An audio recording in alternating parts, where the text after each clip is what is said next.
दिनमपि रजनी सायं प्रातः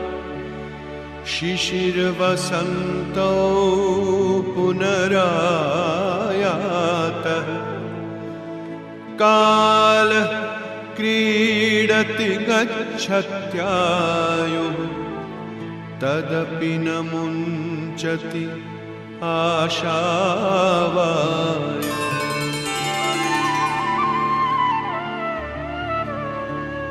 भज गोविन्दं भज गोविन्दं भज गोविन्दं मूढमते प्राप्ते सन्निहिते मरणे नहि नहि रक्षति डुक्रूयकरणे भज गोविन्दं भज गोविन्दम्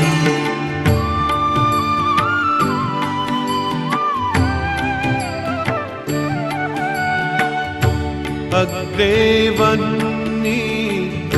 पृष्ठे भानु रात्रौ चिबुक समर्पित जानु करतल भिक्षा तरुतलवासः तदपि न मुञ्चति आशापाशः भज गोविन्दं भज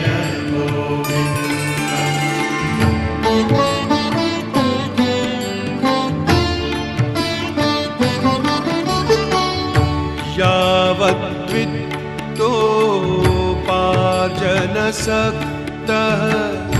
तावन्निज परिवारो रक्तः पश्चाद्धावति जर्जर देहे वार्तां पृच्छति कोऽपि न गेहे भज गोविन्दं भज गोविन्दम्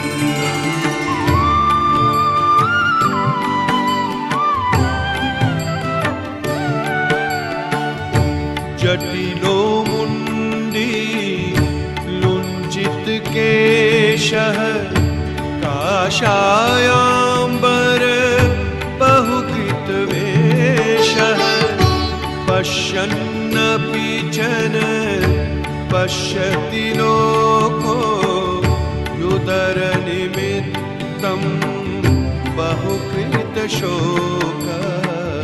भज गोविन्दं भज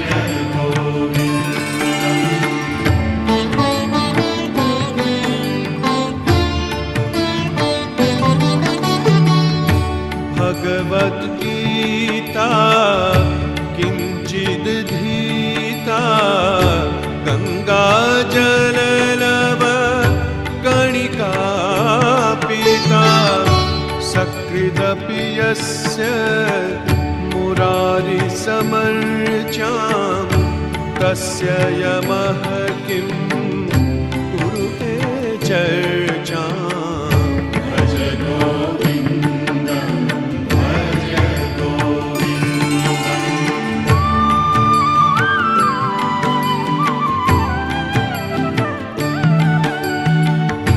अङ्गं गलितं बलितं मुण्डं दशनविहीनं जातं तुण्डं वृद्धो याति गृहीत्वा दण्डं तदपि न मुञ्चति आशापिण्डम् भज गोविन्दं भज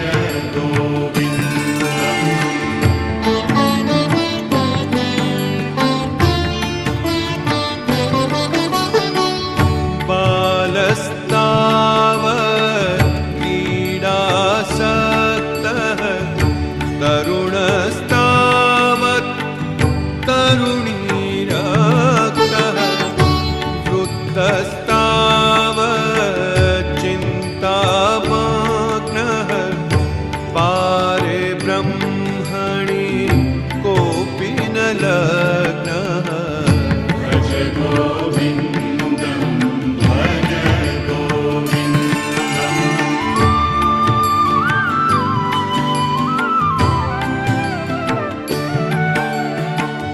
पुनरपि जननं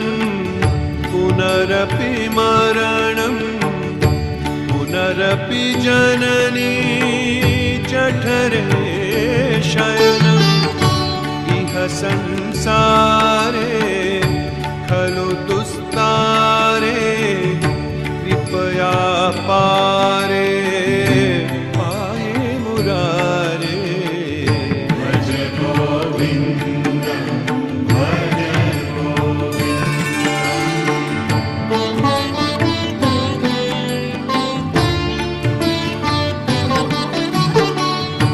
पुनरपि रजनी पुनरपि दिवसः पुनरपि पक्षः पुनरपि मासः पुनरप्ययनं पुनरपि वर्षं तदपि न मुञ्चति आशामर्षम् भज गोविन्दं भज गोविन्दम्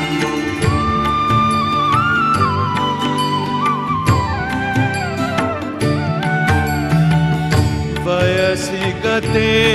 कः कामविकारः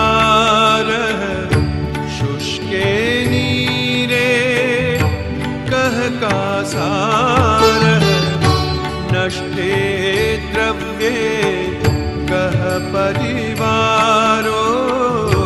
ज्ञाते तत्त्वे कः संसारः भज गोविन्दं भज गोविन्दम्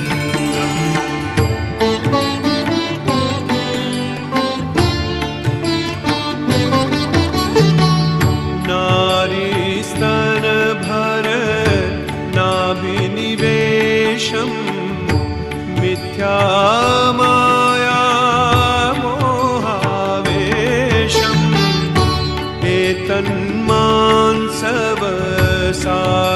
एतन्मांसवसादिविकारं मनसि विचारय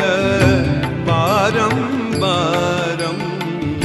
भज गोविन्दं भज गोविन्दम्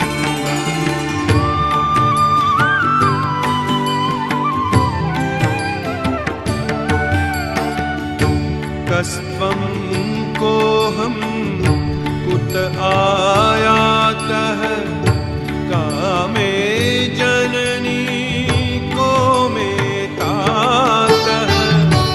इति परिभावय सर्वमसारं विश्वं त्यक्त्वा स्वप्नविचारम् भज गोविन्दं भज गोविन्दम्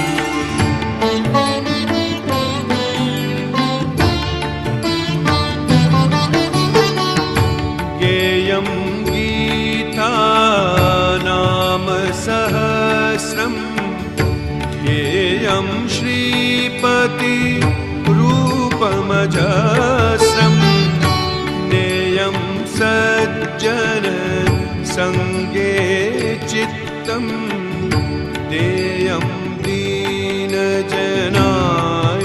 च वित्तम् भज गोविन्दं भज गोविन्दम्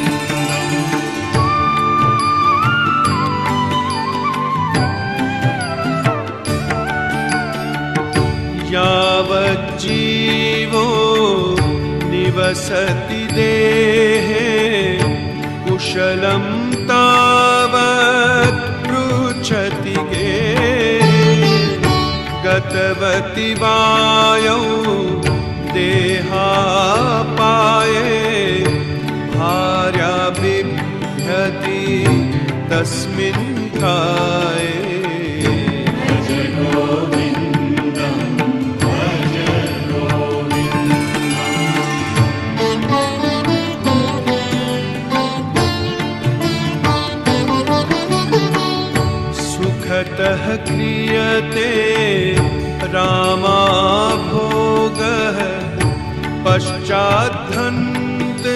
शरीरे रोगः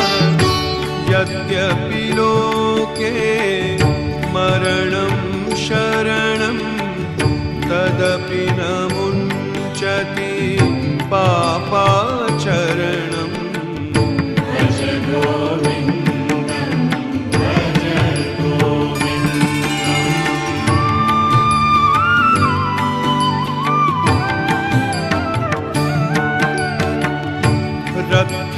रथ्याचर्पट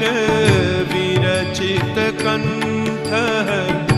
पुण्यापुण्य विवर्जित पन्थः नाहं न त्वं नायं लोकः तदपि किमर्थं क्रियते शोकः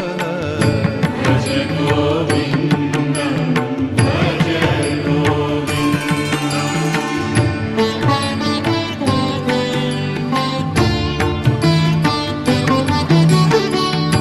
कुरुते गङ्गा